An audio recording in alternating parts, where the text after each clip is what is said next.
Yeah, how yeah. much like family, friends, external, even at that point, were like, Mm. dude, what are you gonna do with the fucking float tank? Like, how much of that? Because that's always a problem, right? You start Yeah, getting yeah. those Oh, voices. Did you have that? Like, did yes, that come in? definitely. I stored the float tank at my ex-girlfriend's house, and she was nice to let me store it there, but she was also probably like, "What are you doing? Like, what are you doing with this thing?"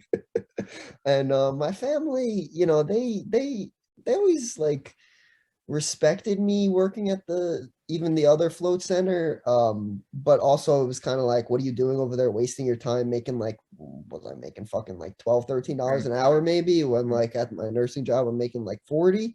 But for me it was more like I just liked being around the float tanks, and I liked being around the people using the float tanks. And I felt like I was able to learn a lot just about people in general, and like what we need, and like basic human needs. And sometimes uh, that just involves nothing, the silent, the darkness, and just floating, and allowing people that peace of just being with themselves. Um, so to see that like before and after was always just like, it was worth it for me, to be able to interact with these people, even if I was making less money. But then eventually it got to the point where I started to almost feel kind of burnt out at the job. And I was like, shit, like, is floating like not what I'm into? Like, is this like not like a helpful thing? Because even people listening to this are probably going to say like, the fuck is floating? Like, well, and people are not really open-minded to things like this. They're very like abstract and different.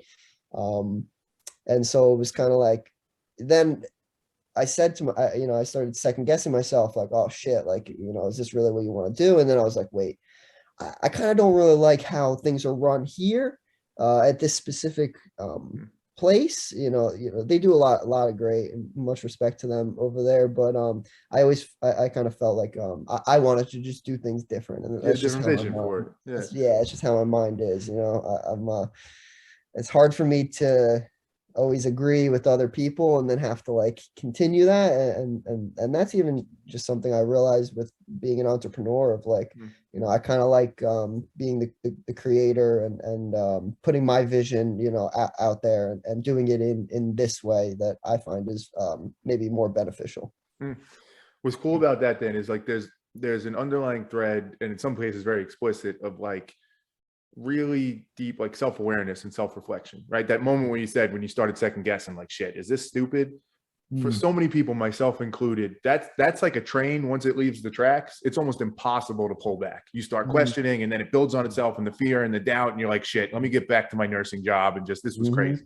Yep. That ability to step back and be like, hold on, like, what exactly am I seeing here? Is it that this isn't for me, or is there certain things I don't like?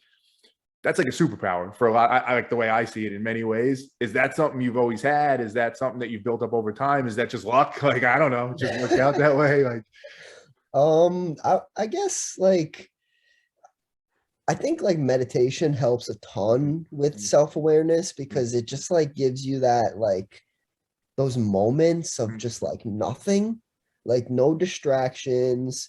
And of course you're distracted in the beginning. When I first started meditating, I used to I would basically take like an app on my phone and just listen to guided meditations. So like, I couldn't really keep focused to just be able to like sit there and breathe. Like my brain would go fucking crazy, just be like everywhere and anywhere at any moment. But sitting down, giving myself that time to kind of just listen to someone else speak, and kind of bring the awareness like more to like the present moment.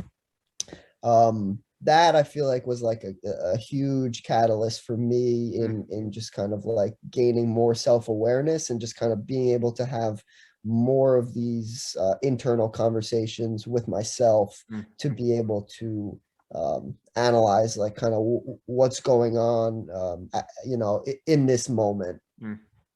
yeah, there's something about it. You're right. I think it's such a good answer, because what I've found just recently over the last year or two, starting to meditate and doing some floats and things like that, is like, at least my mind, you can't hide. Like, it's so easy when you can distract Mhm. yourself. Like, you might start thinking about something and start following a thread and questioning a little bit, but as soon as it gets uncomfortable or it starts to get tricky or difficult, your phone's right there, and you pick up your phone or Yeah, the TV or yeah. whatever. There's another person. forcing yourself to be like, no, no, no, you can't hide. There's nowhere else to go. Like, you're just going to think about this, or you're going to think about nothing. But our minds, it's tough to think about nothing, as you said. That's so important to like force yourself to question and look at it. And the float tank may be the most extreme example of that, where it's like there's literally nothing to distract you. It's just your thoughts. Yeah, totally. I mean, one of the most common things we hear is, don't you get bored in there? Mm, And it's like, not really. yeah, I wouldn't call it boredom. And if it is boredom, that's like cut that boredom is a bad thing. mm, Boredom in a lot of ways is a really, really good thing for people because it allows you to look at things like in a different perspective in a yeah. way. Like, people don't really let themselves get bored anymore. We're too bombarded by everything, where it's like if you got bored a little bit more, you'd probably realize more of the things that are important to you and that you truly want to accomplish. So true. So true. I say, so my son's 8 years old, Mm, and he'll often say to me, like, I'm bored. And I'm like, good, like, figure something out. Like, it's okay to be, because, and it's funny because like I see it in his face. He's mm, genuinely like confused and like, I'm mm. bored. Like, this, I can't be bored. And it's like, no, no, that's actually okay. Like, you can be bored. Same thing with eating. Sometimes it'll be like, I'm hungry. I'm like, it's okay to be hungry sometimes. Like, just because you have an urge for something doesn't mean you need to fill it right away. And like, True. I don't know if it's just development and humans in general, or it's the society we Mm. live in today. I think some of it is that, right? Social media and all different stuff. But it's crazy. You're exactly right. The idea of being bored is viewed so negatively now.